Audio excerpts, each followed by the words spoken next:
Hi guys, sorry to interrupt your viewing, but please subscribe to the channel and like this video. Thank you. When I got the letter from the collections agency, I sat in my car for a solid 5 minutes, just staring at it like it had come from another planet. It was a thin envelope, nothing flashy, just a plain white paper that carried a kind of quiet menace, like a snake curled under your porch steps. The type of thing that shows up in your mailbox and turns a regular Tuesday into a full-blown panic attack. The letter said I was delinquent on a loan, a personal loan. $25,000. Due months ago. The words on the page didn't make sense. I hadn't taken out a loan. I hadn't even looked into one. I barely liked using my credit card, let alone borrowing 25 grand. My first instinct was that it had to be a scam or some kind of mistake. I called the number on the letter and braced myself for some offshore call center grifter trying to scare me into wiring money to God knows where. But the woman who picked up didn't sound shady. She sounded like she'd rather be anywhere else. When I gave her my name, address, and last 4 digits of my social security number, she confirmed the account. The tone in her voice shifted. She got quiet. Professional. Too professional. That's when I started to feel the heat behind my ears. She told me the loan was opened online, through a national lender, using my full name, social security, date of birth, and driver's license number. The funds had been wired to a Wells Fargo account 2 years ago. The payments stopped 6 months later. I asked her to send over all the documents, including the original loan agreement. She agreed, but not before adding that my credit score had dropped by over 200 points and that they'd already filed a notice of default. I hung up the phone and sat in silence, the kind of silence that feels thick in your chest, like it's made of sand. Then I opened my laptop and pulled up my credit report. It was all there, plain as day. The loan, the missed payments. A goddamn mess I never even knew existed until 5 minutes ago. My name, my identity. Someone had taken a joyride through my financial future like it was a shopping spree. I didn't have to think long to figure out who it was. It was Sophia. She's my younger sister by 5 years, and she's always been the type to leap before she looks, charm before she apologizes. Sophia could talk her way out of a DUI with a smile and some fake tears. She used to fake fevers in high school just to skip math tests. Our mom used to say she had a spark. What she really had was a way of convincing people to carry her weight for her while she danced in the light. I confronted her that same night. I didn't call. I drove straight to her apartment. She opened the door barefoot, wearing one of those silky robes and eating yogurt out of the container. She blinked at me like I'd just dropped out of the sky. "What's up?" she said, completely unbothered. I didn't even waste time easing into it. I showed her the letter. She read it, shrugged, and took another bite of yogurt. "Oh yeah, that," she said. "Relax. You're always good with this kind of stuff. You'll fix it. You always do." I just stared at her. Not angry. Not yet. Just confused. I kept waiting for the part where she'd say it was a joke, or a misunderstanding, or maybe that someone had used her name too. But she didn't flinch. She didn't even pretend. "You used my name to take out a loan?" I asked slowly, like maybe I'd imagined it. She raised an eyebrow. "I needed the money. It was for Mom's teeth." She was in pain. "We didn't have time to deal with paperwork. You were doing well back then, right?" My stomach twisted. "You mean you didn't even tell me?" She gave me this look, this half smile, half eye roll that made me want to slap her clean across the mouth. "If I told you, you'd have said no. You're always so, by the book." "Because it's illegal," I said, my voice getting sharper now. "You committed fraud. In my name." She sighed like I was being dramatic. "Maya, come on. Don't make this a thing." That's when I realized it. She didn't just borrow my name. She took it, wore it, and walked through the world with it like it was hers to use whenever she wanted. She wasn't sorry. She wasn't even hiding. She genuinely believed I'd just pick up the pieces like always. I left her place without another word. I didn't slam the door, didn't scream. I just walked to my car, sat in the driver's seat, and stared at the steering wheel until the windows fogged up. That night, I couldn't sleep. I opened up an old email account I hadn't checked in years and started digging. I pulled up old messages, utility bills, copies of lease agreements I'd signed when we shared an apartment in our 20s. And there it was, tucked into a message thread from 6 years ago. A scan of my Social Security card, one I'd sent her when she needed it to co-sign a lease. The kicker? That same scan was still saved in her phone. I saw it when we were on vacation last year. She'd been looking through her camera roll, and it flashed for a split second. I didn't think anything of it then. Now it made my blood run cold. She'd had everything she needed to steal my identity for years. And she finally did. And something told me this wasn't the only thing she'd used it for. The next morning, I started making phone calls like a woman possessed, fueled by rage and a deep, hollow ache I couldn't quite name, like something sacred inside me had cracked. I called the bank listed on the original loan notice, holding for nearly 40 minutes before I finally got transferred to someone in the fraud department. A guy named Brian who spoke in that customer service voice that tells you he's dealt with 100 versions of your nightmare already today. I explained the situation calmly at first, laying out how I hadn't authorized the loan, how the documents weren't mine, how I'd only just found out about it. He asked me to verify my information, then read through the original application details, and that's when my stomach dropped all over again. The address on the loan? It was one Sophia had lived at for a year and a half. The email used? A Gmail address with a variation of my name that I'd never created. The phone number listed? One digit off from mine, but I recognized it. It was the burner Sophia used for job interviews, the one she called her business line. Brian paused and told me, with a kind of tired sympathy, that the loan was opened more than 2 years ago. That meant the bank couldn't just erase it. I would have to file an identity theft report with the police, submit it to the credit bureaus, wait for an investigation, and in the meantime, the account would remain active and in collections. I asked if they could at least freeze the interest or flag the account as disputed. He said they'd make a note of it, but it wouldn't stop the damage to my credit report unless and until I proved fraud. Which, by the way, was going to take at least 3 months. Maybe more. I hung up the phone, dizzy with disbelief, and immediately checked my credit score. It had plummeted by over 200 points. Just like that. Gone. Years of careful saving, paying down cards, watching my budget like a hawk, all blown to hell in an instant by a signature I didn't write and a sister who didn't even bother to warn me. And the worst part was, I couldn't refinance the mortgage now. I'd been in the middle of the process, planning to lock in a lower rate before the market went to hell again, and now it was all shot. I emailed my loan officer with a pit in my gut, and when she called me back, her voice was hesitant. Apologetic. "We just can't move forward with this score," she said, and I swear to God I almost threw my phone across the kitchen. It wasn't just about money anymore. It was about betrayal in its purest form, the kind that makes your bones feel heavier when you walk, like your own blood is tainted somehow. I told my mom everything later that night, thinking, hoping, foolishly, that maybe she'd finally take my side for once. But all she did was shake her head, eyes wide with disbelief, and say, "Your sister's, Maya. God sees everything. Don't make this worse than it already is." Worse? I wanted to laugh.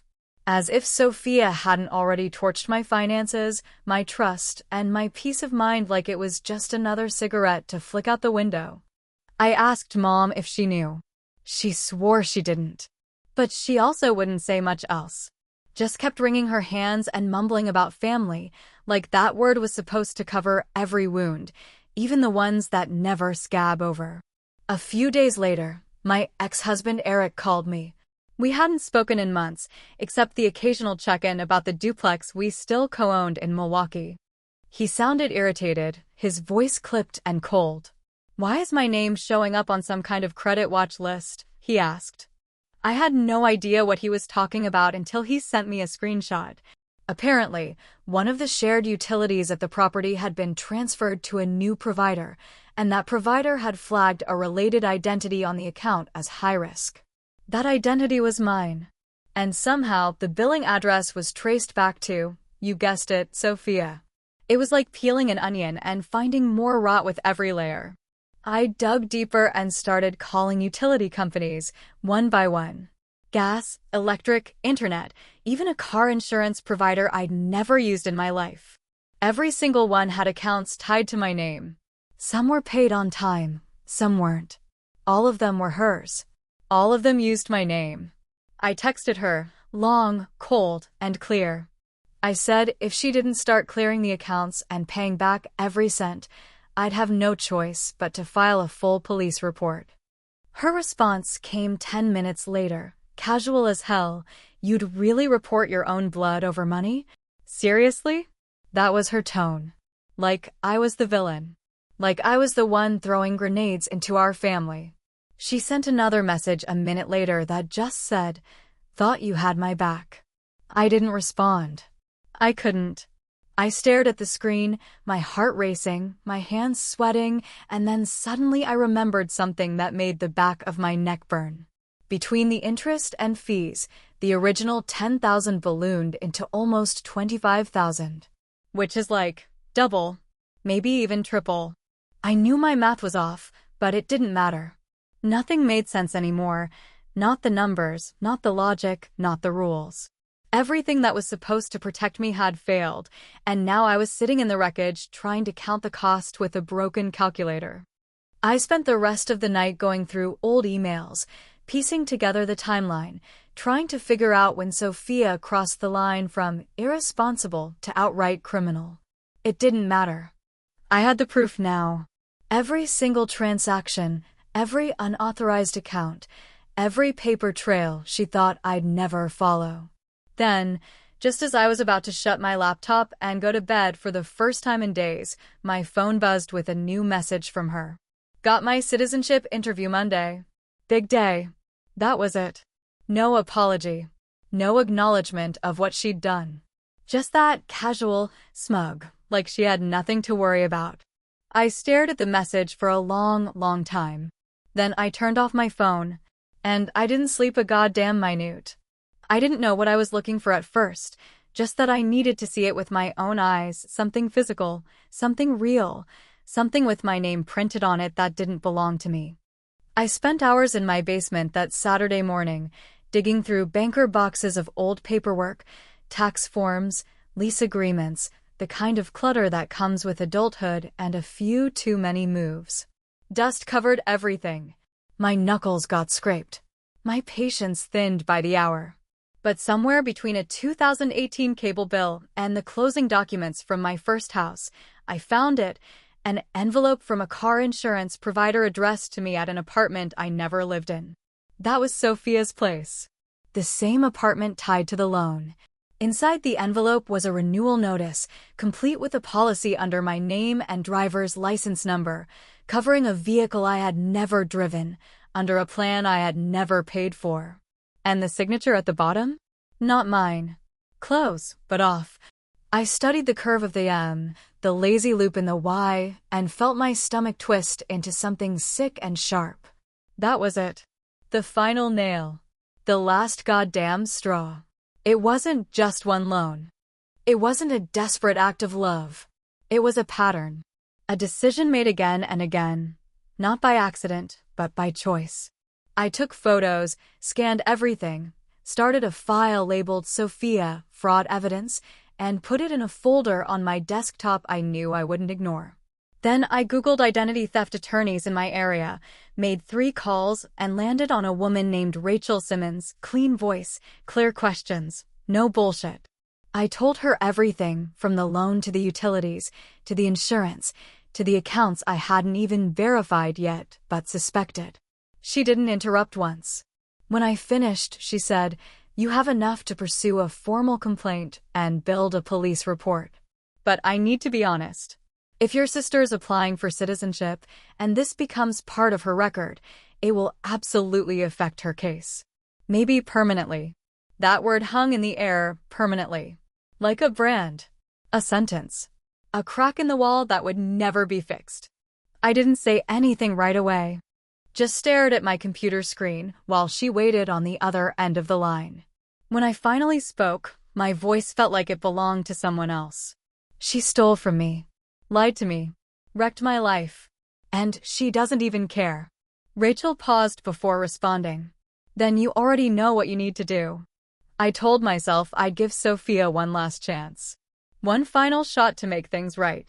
To own what she'd done. Not because she deserved it, but because I needed to know I hadn't become as cold as her. I texted her that afternoon. Short. Simple. We need to talk. Come over. She showed up 2 hours later wearing oversized sunglasses and a leather jacket like she was trying out for a reality show I never agreed to watch. She flopped onto my couch like she owned it, crossed her legs, and asked, "So, what's the drama now?" I handed her the folder, thick, heavy, damning. She flipped through it for maybe 10 seconds before scoffing, shaking her head like I was overreacting. "Maya," she said, dragging out my name like it was a joke. "You're not gonna do anything. You're too good for that. You always have been." I don't know what snapped inside me at that moment. Maybe it was the smugness in her tone, or the way she didn't even look nervous, like she knew I wouldn't go through with it. Maybe it was years of being the fallback, the fixer, the one who cleaned up after her broken promises and half-baked schemes. Maybe it was remembering every birthday she forgot, every time she borrowed money and never paid it back, every lie she told that landed in my lap like it was my responsibility to carry. But I knew then that this time was different. I stood up, walked to the kitchen, poured myself a glass of water, and let the silence stretch so thick it hummed in the walls. Then I looked at her and said, "Fix it. All of it. I'm serious." She laughed. Actually laughed. "You're so dramatic." Jesus. You'd really go to the cops? Over a couple of bills? "No," I said, voice like steel. "Over a stolen life." She rolled her eyes and grabbed her purse like she was done playing along. "You always say you're done, Maya. But you never are. You'll calm down in a few days. You always do." This time, I didn't argue. I didn't shout. I didn't beg her to see the damage. I just let her walk out, heels clicking against the floor like nails on a coffin. Then I went upstairs, opened my laptop, and submitted the report. Every fraudulent account. Every document. Every scanned piece of proof. I typed it all out, step by step, with a kind of focus I hadn't felt in weeks. And when it was done, I sat back and stared at the confirmation screen, waiting for the guilt to hit me. It didn't. The next morning, my phone rang at 8:30. I almost didn't answer, but the number was local and something told me I should. The woman on the other end identified herself from Homeland Security. My stomach dropped before she even finished her sentence. She said there was a flagged discrepancy in a citizenship application that shared my identifying information. She asked me to confirm whether or not I had ever used an alias or alternative social security number. I didn't answer right away. I just sat there, the phone pressed to my ear, my heart thudding in my throat. Then I said, slowly, clearly, "No. But someone else has." And I gave them my sister's name. Monday morning arrived like a weight on my chest, heavy and cold, with the sound of rain tapping against the windows like a clock counting down to something irreversible. I hadn't really slept, not in any real sense, just floated through the night in that foggy half-state between restless dreams and wide-eyed dread, where thoughts repeat themselves in endless loops and your body never quite lets go.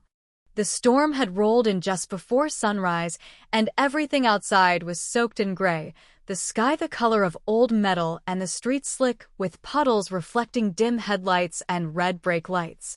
I got dressed slowly, methodically, the way you might if you knew your life was about to split into a before and an after, and I skipped breakfast because my stomach was too tight to hold anything.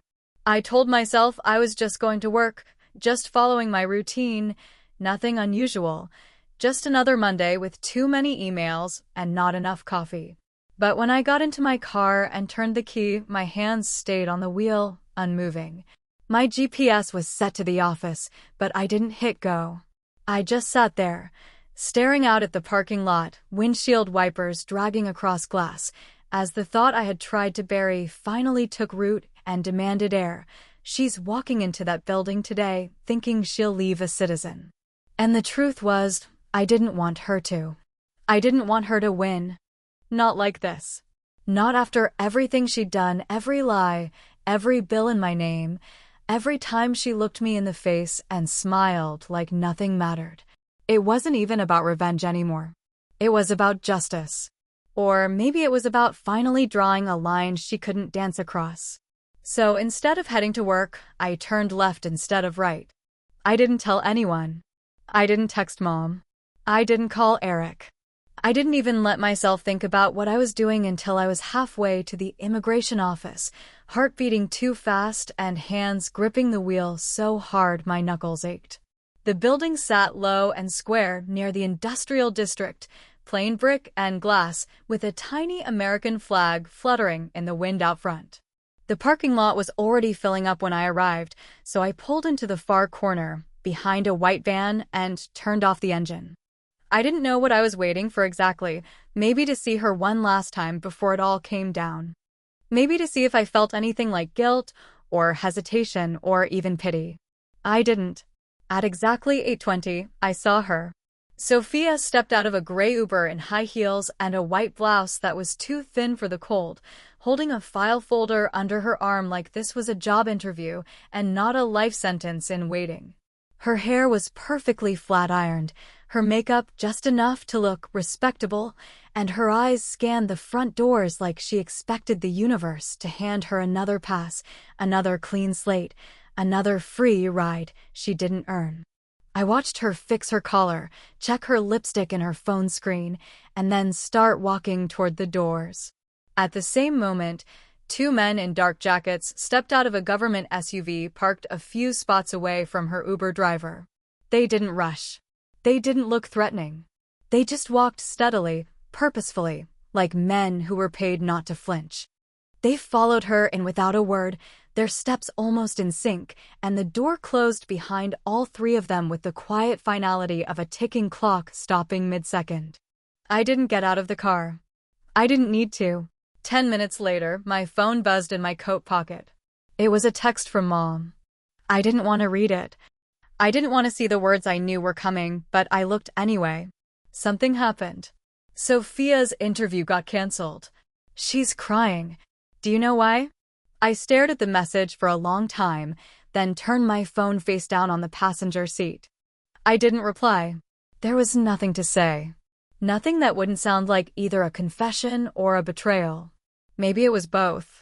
Maybe that's the price of finally choosing yourself over the mess your family keeps dragging you back into. I drove home slowly, the rain easing into a soft drizzle, the kind that turns streets into mirrors and trees into dripping shadows. I pulled into my driveway, took off my coat, and made a cup of tea without thinking, every movement robotic, methodical, the muscle memory of someone trying to feel normal. I sat at my kitchen table and stared out the window as the storm cleared, as the sky began to shift from dull gray to something almost blue. The steam rose from my mug like a prayer. I wasn't sure I had the right to speak. I didn't cry. I didn't smile. I just sat there in silence, knowing something big had happened, but not knowing yet what it had turned me into. That night, just past 11, there was pounding on my door. Not knocking, pounding. The kind of knock that makes your pulse leap and your body tense before your mind can even catch up. I knew it was her. I opened the door slowly, and there she was, standing in the porch light, soaked through from the rain, hair clinging to her face, eyes wild with rage and betrayal. "You ruined my life," she screamed, voice cracking like a whip in the quiet street. "You got me flagged. I'm going to get deported because of you." I didn't flinch. I didn't move. I didn't even raise my voice. I just looked at her, long and hard, and said nothing at all. Because some truths don't need to be defended. They just need to be witnessed. The rain had stopped, but the cold still hung in the air like a warning that hadn't been fully delivered, and Sophia stood on my porch dripping water onto the welcome mat she'd stepped over 100 times before. Her face was twisted in something that wasn't quite rage and wasn't quite heartbreak, it was both, and something else, too. Something feral. She looked at me like I was a stranger who had broken into her life and wrecked everything, not the sister who had cleaned up her messes for the better part of 15 years. Her fists were clenched, mascara bleeding into the corners of her eyes, mouth shaking not from the cold but from the weight of something she wasn't used to carrying. Consequences. "You did this," she said again, quieter now but no less venomous. "You think you're so righteous, so pure, so perfect, but you just destroyed my entire life." Her voice cracked like ice splitting in a frozen lake, and still I didn't move. I stood in the doorway like a statue, grounded not in strength, but in exhaustion. The kind that comes when your last straw breaks and you don't even feel it anymore. "You stole from me, Sophia," I said, and my voice sounded too calm, too level, even to my own ears. "You lied. You wrecked my credit. You used my name like it belonged to you." Her face tightened, and then came the next wave, anger now, full and hot. "I did it for Mom. I did it because you always have everything. You act like your life is so hard, but you have the house, the job, the perfect little routine. And me? I've had to claw my way through every single day just to keep my head above water. You think I wanted to use your name? You think I enjoyed it?" "I think you didn't care," I said, not yelling, just stating it like the weather. "I think you knew it would hurt me. And you did it anyway. Because you assumed I'd fix it. You always fix everything," she snapped, stepping forward like she was daring me to say otherwise. "You'll be fine, Maya. You'll land on your feet like you always do. You're good at this stuff, making things right." There it was. The line. The one I'd heard in different forms for years, always dressed in some twisted version of a compliment.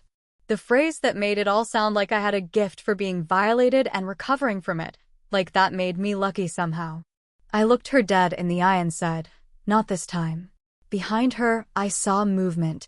Mom, standing a few feet away on the walkway, her robe tied tight, slippers soaked through, hands wringing like she was trying to keep her heart from falling out of her chest.